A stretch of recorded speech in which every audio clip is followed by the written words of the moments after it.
Green Day, Father of All. Was it that bad? Widely received as their worst album in the moment. Since then, I've seen mixed reactions about this. What did you think? It's been a few years now, so the dust has settled. It was released in February of 2020, and this album is a whopping, massive 26 minutes long. Very, very lackluster in terms of length. I completely agree. Should we jump in to the first track, which is the title track, Father of All? Does this sound like Green Day to you? Well, no, but we could say this about a lot of the album. However, I will say, out of all the tracks on this album, I did think that this was okay. It was quite catchy. It was a nice little introduction. When I played this, I wasn't like, oh no, this is going to be horrible. I thought, this is actually a decent track. It's not specific Green Day sounding pop punk of the past, but it's still an okay song. There's a filter on Billy's voice that I just really don't like, and that'll be a trend throughout this album. And with this track in particular, I flip-flop between loving it and hating it. Every time I listen to it, I'll go, oh yeah, that's a bop. And I'll reminisce about it and go, that was a good song. I'll listen to the song, think about it being Green Day and kind of go, no, I actually hate this. For me, this is just a very standard rock song. You know, if you were to like go on Guitar Hero and pick a random song, this could be it every day of the week. This is definitely a lesser evil of the album. But let's go on to the next track, which is Fire, Ready, Aim. The mixing on this is absolutely horrible. You can hear the background vocals and ad-libs more than you can actually hear Billy's voice. This sounds like a terrible version of the first track, in my opinion. It sounds like they redid it, and this was kind of like the demo one that they hadn't quite polished yet, and they said, yeah, we'll just put that on, we'll just add a bit of filler. The album could have done without it, but without it, it would have been even shorter than it already was. This reminds me of if you were to make a song for a TV advert. Do you know, like, the Fire Ready, it would be perfect for like a car insurance advert. This whole album feels like it's a Ford F-150, just a soundtrack to any kind of advert. And we move on from that onto, oh yeah. I had no idea this even played, you know. I wasn't looking as each track switched. When it went from Fire Ready Aim to Oh Yeah, I genuinely, until the end of that song, wasn't even aware that we had changed. The chorus is so drastically different from the verses that it feels like it's two separate songs entirely just melded together into one. And there's a keyboard that comes in during the pre-chorus that is the most distracting, overbearing noise I've ever heard in my life that makes me wonder, what the hell were they thinking? I just thought that this was boring and indistinguishable from any other guitar song that has come out since guitars were invented. Genuinely, it was just like, oh, there's a song. 2 words for this track, though. Bland and forgettable. Meet Me on the Roof up next.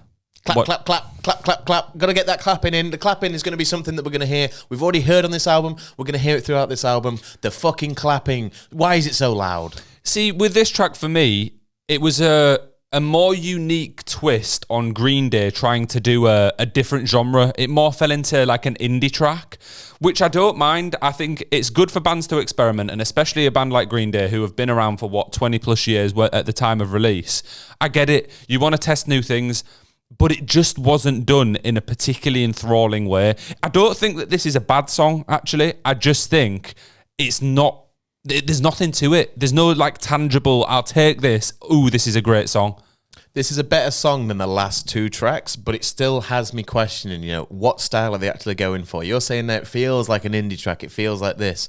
I couldn't figure out what they were actually going for. And moving off this, we go into arguably the worst title of a song I've ever heard. I Was a Teenager. This is pop punk AI generator. I was a teenager. Are you actually taking the mic? Yeah. Like, oh yeah, I was a teenager when I was awful title. The lyrics were really cringe. Super repetitive, feels phoned in. Kind of cringe is what I've got written down. And it almost feels like somebody trying to do a parody of a Green Day song. It feels like somebody's like you're saying, a pop punk generator in the style of Green Day. And this is what you'd get. But it's like the instrumental for this wasn't actually that bad. That's what the music in the background, the guitars, the drums and stuff on this track were actually okay. It was just the lyrics that ruined it. Something touching on the instruments. Trey's drumming throughout this album. Pretty fucking boring. There's nothing amazing going on because he has some chops. That man can deliver a solid drum beat. But on this album, was he even there? Was it a drum machine that they hired or something? Because it's so boring. I feel like Trey may have stabbed you in the heart. What did you think of that track? Feels like if Green Day tried to cover like a Beatles song. It's very 50s inspired. You know what I mean? I said it sounds like Green Day if they were a Motown band. And they do actually have a sample from this from a song called Tutti Frutti, which is a big Motown artist. So that kind of makes sense. But again, I thought on this one, trying something new, mixing horrible, vocals completely off it. They were drowned out throughout this song. It's like if you're going to go for a Motown feel, vocals are a very important element of that genre. You can't have it where you can barely understand what the artist is saying. Kind of reminds me of She's a Rebel a little bit, and I know that's dissing She's a Rebel because that is a fantastic track, but this feels like it's in that vein. The ending riff, the do do do do do do do, that bit, if that was expanded to longer, it would have really helped the track, but it's in the last like 10 seconds, to which I'm like, oh, it's going somewhere, oh, it's over, never mind.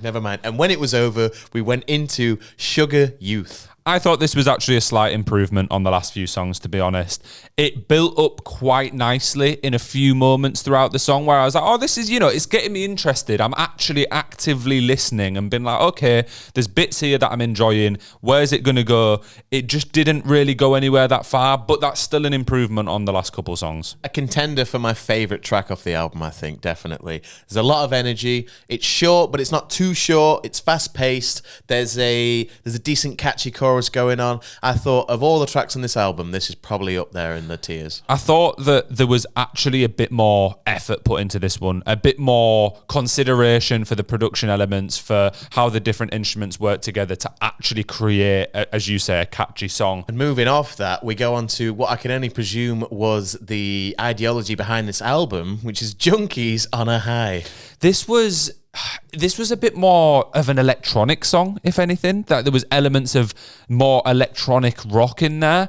It kind of reminded me of something that would be on a B-sides of a 21 Pilots album. Yeah, I would say this is probably better than any of the singles they released off this album, though. It felt like they've piled all of the crap songs at the very beginning of this album, and towards the end, they actually started putting in some, somewhat decent Green Day songs.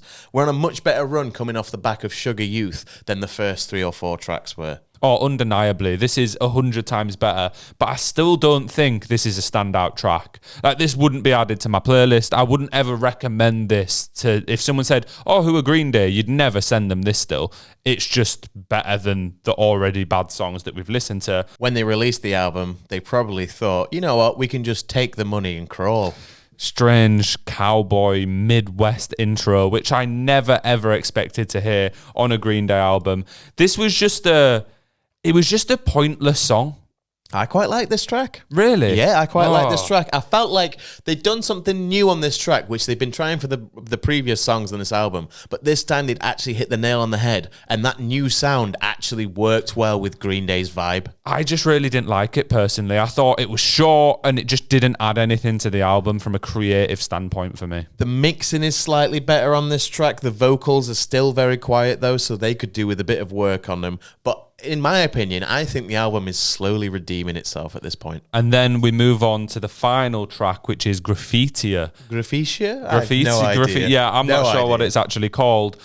This is, like the start of the album, just a rock song. Yeah. That it exists in the rockosphere, but no one really wants to hear it. I fought the law, and the law won sounding track, in my opinion. You know what I mean? I fought the law, and the law won. That one of them.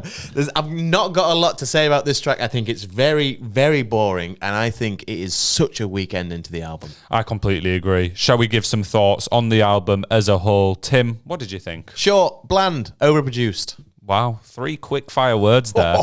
I completely agree. I thought there was very little creative energy put into this. I thought the ideas of testing throughout different subgenres of rock is fantastic. If you actually experiment within those genres, don't just go, how can we create a basic indie song? How can we create a basic electronic rock song? If you're going to do it, you need to try and make those songs unique and appealing in some way other than this sounds like something you could hear on any TV station any given day. That's a cope that I would expect from some hardcore Green Day fans, which is, oh, you don't get it, guys. This is a fun album. Just because it's fun does not mean that it has to be of a low quality. That doesn't mean that it has to be any worse. For a Green Day album, this is really no good. And yeah, As an album itself, through and through, I think for the last half of it, I don't think it's the worst album in the world, but taking it in the grand scheme of Green Day's discography, mid as out. There's a few catchy tunes throughout. The first half, again, poor. Second half ain't too bad. Production, god awful. The vocals are muddied between everything. And the hand claps, the fucking hand claps. What? Stop trying to force it. It's like what Coldplay did that you didn't like, where they forced the la la las. These are forcing the hand claps. And to me, it just doesn't work. And one other thing to mention about this album, the goddamn album cover. What the hell is going on there? It is weird. There's cringe songs on this album, and there's a cringe album cover. And if anything, I would say the album title, a little bit cringe. Yeah, it is 100%. It looks like a ADHD TikTok child just made an album cover. Maybe that was the case. Maybe it was one of the band's children. Not that there's anything wrong with being ADHD. I think I may have that myself, but it was a very strange album cover. But the question is, Joe, was it that bad? I would say that this was that bad. There was the odd catchy song, but even in those moments, I never felt like, oh, this is a fantastic song. I want to share this with people. I want to listen to this again. So for me, there wasn't really a redeeming factor about this album. For me, I would entirely agree as well. This is a bad Green Day album. So let's go on to the rating. What would you rate this album out of 10? I would give Green Day Father of All a 3 out of 10. Whoo! I think the 3 is actually for the couple songs that are a little bit catchy and that I don't mind. None of those songs are particularly special or good enough to have any replayability for me. So that's why it still remains low. Because you can say, well, you didn't mind a few of them. I didn't love any of the songs off this album. I wouldn't even say I really liked any of the songs off this album. So 3 out of 10 is just for putting an album together that has some melodic value in moments. So I had to kind of bump it up a little bit because I was quite harsh initially, but then I thought, you know what? Like I've been saying, the later half of this album, I didn't hate. There was a couple of songs I quite liked. I can't remember which one it is. There's one of the tracks that ended up in my playlist, which is insane to say for this album. So I have given it a 4.5 out of 10. And I think it is a little bit kind, but the only redeeming factor for that is that there were some experimental tracks that worked for me. There was a lot of misses, but there were a couple where I went, you know what? I liked what they were trying. Overall, though, an absolute dud. Well, I think you've been incredibly kind there. And if the viewers want to be incredibly kind, please remember to click like and subscribe. We do a lot of album reviews of new albums, a lot of videos like this. Was it that bad? We'll have Blink-182 coming up soon. I know that that's in the books. So stick around, hit the buttons. Thank you very much.